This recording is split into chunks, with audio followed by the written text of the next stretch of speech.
We're back, and we are thrilled to be joined by this week's Beast of the Week, Melora Hardin. A seasoned actress, singer, director, producer, artist, Melora gained widespread recognition for her roles in hit shows like The Office, Monk, Transparent, and of course, my personal favourite, The Bold Type. But her experience with the fires in LA over the last month has really had her taking on new challenges. Melora, welcome. I've been watching you cope with just extraordinary real-life drama. It has been, indeed. Unlike anything I've ever experienced, it's surreal. I mean, that's the only word I can really use to describe it. It's just very odd It's very odd. My wonderful life coach is like, you just have to get comfortable with weird.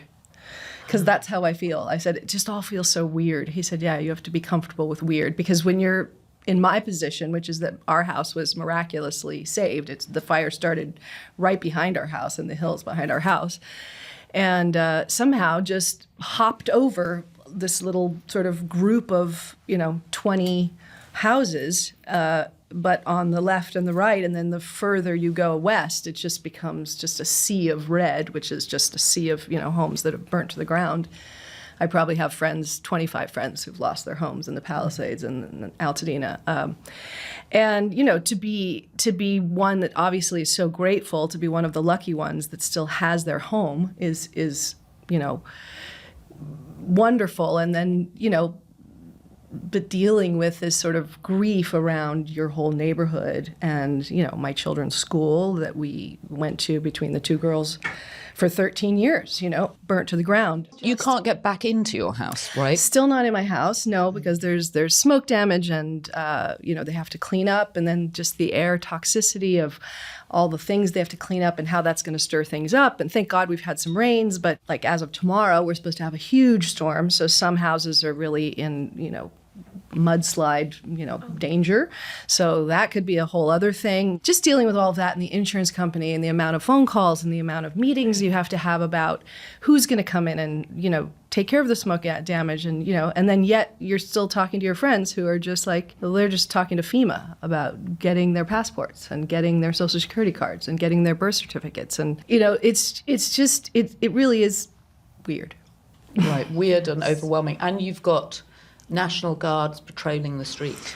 Yeah, we had National Guards there as of the third day, 2 days after the fire, because of looters. You have these people that want to take advantage of people's tragedy. The upside is that I've met neighbors, people whose homes have remained.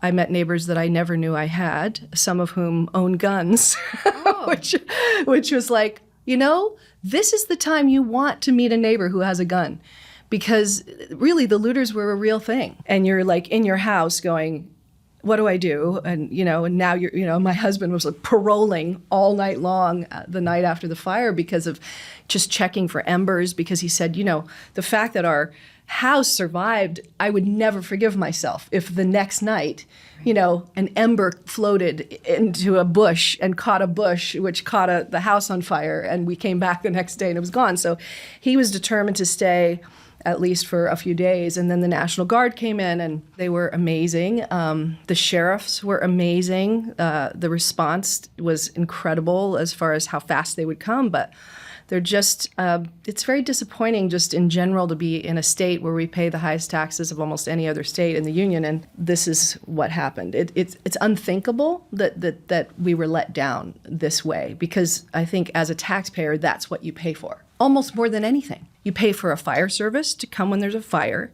and you pay for a police service to come when the bad guys are, are doing something bad. That's what you pay for. Like almost more than anything else, you pay for that. And it's remarkable to think that just where the failures happened in our system. So, and I'm not going to go into that because I don't, but it's just it is very disappointing and very upsetting. And I hope that some way somehow people do get found out and they figure out where all those mistakes happened and people get. How are people putting like one foot in front of the other? Like, how do you even, I feel like over here we're not even really comprehending the scale of things. No, or you're what not. it feels. It's Yeah, true. like, Yeah, it's true. It's really interesting because even when I was in the mandatory evacuation zone and then we left, that was just what was so bizarre was just 2 blocks down, life was just happening normally. And, that's a wonderful thing about human nature, that we are so, in a way, forgetful. I remember, I had 2 home births, and I remember having my first child and then getting pregnant with the second one. And it's you just don't remember. You don't remember how intense that was. And I think that's one of the great things about us as human beings. That's why we continue to procreate. It's why we continue to build things, and they all fall to the ground and then we build them again. Right. And then they fall to the ground and we build them again. I mean, that is a great thing about us. So it was both, I felt both sort of, that is so strange, but it's also so wonderful, Yeah, it's one of those things where you're well, I would love if the world could stop for a half day and just try to think about it because, you don't want it. You're I have a lot of friends and some people were affected, so others were not. A bunch of my friends were well, I went to Trader Joe's. Life was normal, terrible, everybody's scared, but also I don't like to think of ourselves as just being part of an anthill. Right, well, it's a bit like 9/11. I lived uptown during 9/11, and uptown felt completely untouched. Downtown was absolutely devastated, and people had ash and toxicity and everything to deal with. And then, of course, they've completely rebuilt it. And if you didn't know because there wasn't a memorial there, you would have no sense that 2 enormous towers once stood, on the west of downtown. Yeah. And survivor's guilt is real. Right. That is actually a real thing that is also very surreal, So how have you been, I think the term is self-soothing, over this whole period? Because you look, a trivial note, but you do look fantastic. Oh, that's kind. And we spent a lot of time getting ready this morning, Sam. You have no idea how many times I changed my outfit, and I've still only turned up in a white shirt with a brown Joanna cardigan. right now, yes. Yes, you're staying with me, but Joanna is one of my best friends. We should at least be transparent. We should be transparent. We should be transparent. But how have you sort of, because your girls haven't been there, they're both living in New York, but you have a cat and a dog, and you've been moving from place to place. Yes. Yeah, well, that's been strange, right? Because my cat is an indoor-outdoor cat, so he's just what the hell is going on? Why am I in the house all the time? And how come you keep taking the dog out? Because we just let the dog kind of roam in and out. We leave the doors open, they kind of go in and out. So we stayed in a friend's apartment. They had an little apartment in Beverly Hills that her husband used sometimes to come do business. We stayed there for a couple of weeks, but it was very dark. It really is a place he comes to just put his head down, go to sleep, and then go to work and come back and put his head down. So it was not a place that we could live with the dog and the cat for very long, but very grateful that they gave it to us. And by the time we came there, boy, did we need a shower. No water, no electricity. We just got our electricity back a week and a half ago. And you said your Christmas decorations are still up because they told you cannot move them. Yeah, the people that do the remediation, they just basically said, we're going to wipe everything down. Everything needs to be wiped down.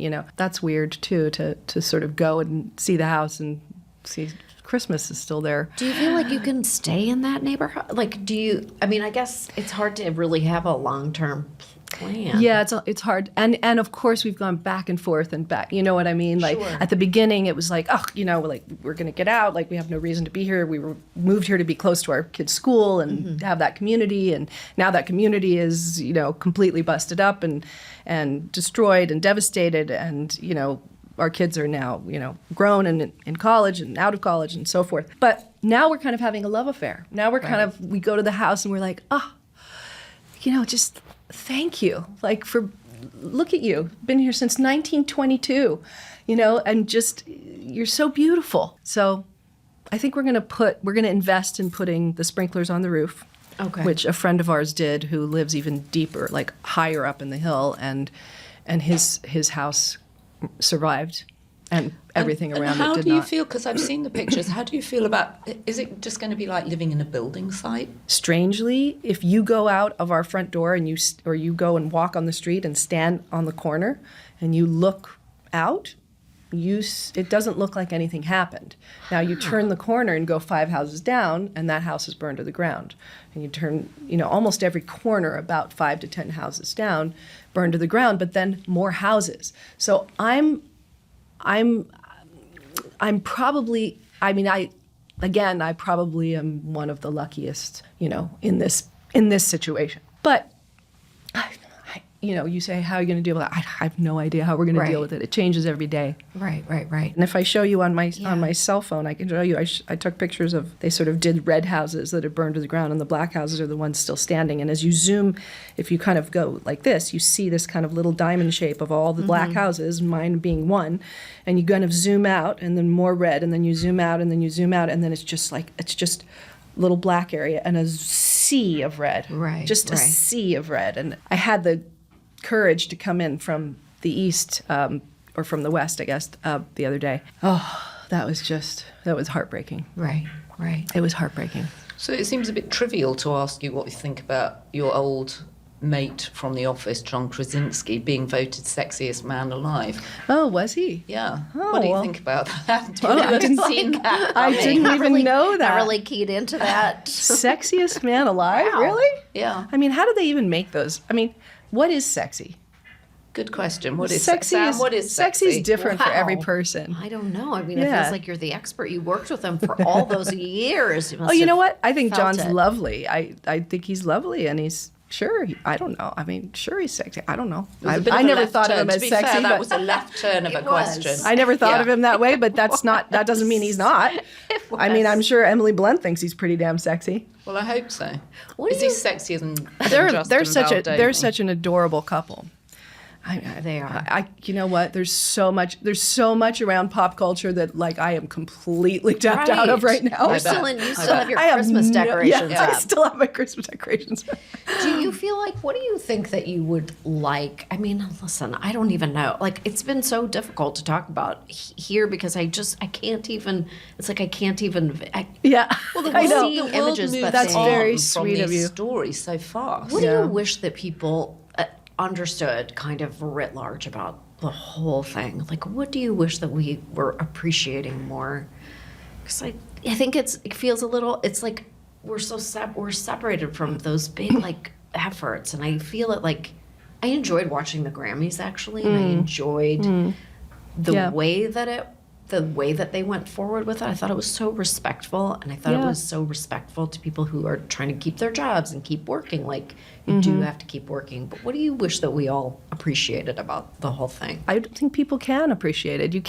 You don't know it until you've gone through it. Right. You don't know what it is to be a parent until you're a parent. Right. It's just what it is. So I would just say, compassion is great, and all these GoFundMe accounts, for people that really need it are great. And I will say that also, I mean, yes, I am an eternal optimist, but I will also say that it has brought out really incredible things in Right. human beings. I mean, the money that they raised with LA Strong, I think the concert that they did in Anaheim, they raised so much money. I mean, that was just so moving. When I drive down the street in those really, really bad parts of Altadena, there's people there still handing out clothes Right. and giving donations. And, so I feel like just being aware, being empathetic, being sensitive, and give, and if you have something to give, then give it. And if you don't have something to give, then just be compassionate. Right. You We know. should all be like a little, like Mr. Rogers, looking for the helpers. Always looking for the helpers. Yeah. I mean, just human kindness, Yeah, well, so I have two more questions for you. and Okay, then- you want to talk about John Krasinski some more? both- No, John I don't Krasinski actually. They're not John Krasinski. related. I do think he's quite I sexy. love John. I'm just I gonna love say, John. think You he's know quite what? sexy. He's sort of poignantly sexy. He's fabulous. He's fabulous in every way. So why not be sexiest man alive? Sure. I'll go for that. Sure, Okay. that works. Good. All right. Sure. 2 thumbs Why up. not? 2 thumbs up from Jan Yeah. Levinson. One of the things I love about your house is that you have, outside your house, you have a sign from the office which says Michael Scott's girlfriend's parking space, which is so funny. That's right. But I was going to ask you if you had any favourites for the Oscars. Oh, I have to tell you, that was the fire. I can't tell you how many firemen and the Edison, the electric or whatever, what are they called? California Edison. Yeah, utilities. All the utilities, the people that had to come and check everything, check the backyard and make sure that everything, there were no power lines and no, and every single one of them was like, by the way, love your sign and love you on the show. Like, it was so sweet. Yeah. You know, it just made their day. It really did. It was really sweet. Yeah. So I know that you've been dealing with other things, but I also know that you're a close observer of what's going on in Hollywood. What are your thoughts for the Oscars for Best Actress? Demi Moore. That's my thought. I just love her. Of course, you know, I have a particular attachment to someone who has the kind of career she's had. I mean, she's a real... I love that when she won the Golden Globe, she said, you know, someone had has sort of made her feel so bad and told her she was a popcorn actress. And I thought, great, like, great, but amazing to me that someone would throw that at her like a put down. Right, like an insult. Like, what's wrong with being a popcorn actress? I mean, we're entertainers. So someone wants to sit there and eat popcorn and enjoy your movie? But think about what she's done. I mean, think of the incredible movies she's been in. She was the first woman to ever be so brave to be on the cover of Vanity Fair when she was pregnant. That was before anyone did. Now everyone does that. She was the first person to do that. That was a wonderful cover. That was an amazing cover, right? And Yeah. everyone was shocked and like, oh, you know. And she looked incredible. And and so of course, like, Substance couldn't be a more perfect role for her with all of her.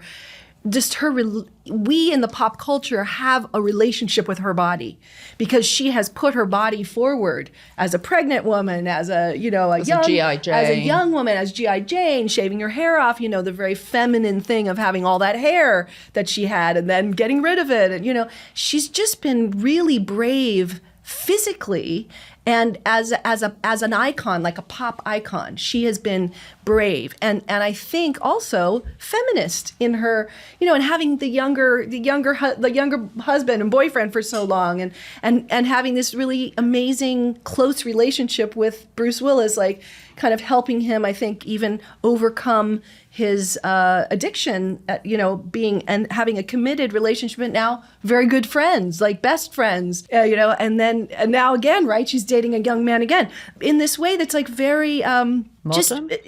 Very modern and very kind of just, it's just, yeah, it makes sense to me, you know, it makes sense to me, and she's just perfect casting for Substance and absolutely the best acting she's ever done. I mean, she was so connected to every moment of that movie, which I happen to love and just thought it was just such an amazing, you know, particularly the last sort of section, a very masculine expression of a feminist idea, you know, with all that, the excessive amounts of blood and, you know, the way that was done and just the whole, the spraying of the blood. The morphing of herself. Yeah, the spraying. It was just so like, I was just, wow. You know, talk about ballsy. I just really thought that was extraordinary and really a very interesting expression of a very feminist idea. Melora, last time you were in New York, you were here because you were playing opposite Robert Downey Jr. in a much heralded production of,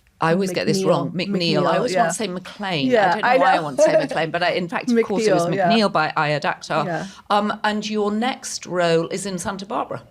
Yes, I'm going to do, well, it's a premiere of a little play called Parents in Chains. And it's Parents in Chains. Parents in Chains. Yeah, I'm already, You're I'm already intrigued. listening. Yeah. It's sort of a la Love Letters and Vagina Monologues. It's sort of a thing that, you know, where they can slip, you know, celebrities in and out, and you can. It's basically a text chain that happens. So you're kind of reading. You don't have to. And, you know, they said, would you come do our premiere week? And I think it's March 12th through 6 performances after that, evening performances in Santa Barbara, California. And their beautiful theater there. And I said, yes, you know, I'd love to just get my head out of the fires and go do what I know how to do. And it's really funny. It's funny. It's poignant. It's going to be a really fun night of theater, I think. Fun week of theater for me. So, well, you deserve a break from the horror of what's been happening. Thank you for sparing some time to come in and talk to us. Oh, yes. I loved it. You guys are really fun to chat with. And, well, it's nice that you guys want to talk about it. And, you know, I'm sure there'll be more to talk about with people who've lost their homes, too, in a couple of years. You know, it'll be interesting to see how people do rebuild. And you know, we will. But yeah, it's a challenging time for many, many people. And what about the rumours that The Office is getting back together? That's what I've heard. I mean, Greg Daniels, who created The Office, American version of The Office. I think there is going to be some kind of an Office-ish type new show, but it won't have any of the old characters, I don't think. Oh, it won't have any of the old characters? So we're not going to see a reprisal of Jam? No, I mean, maybe I'll pop in.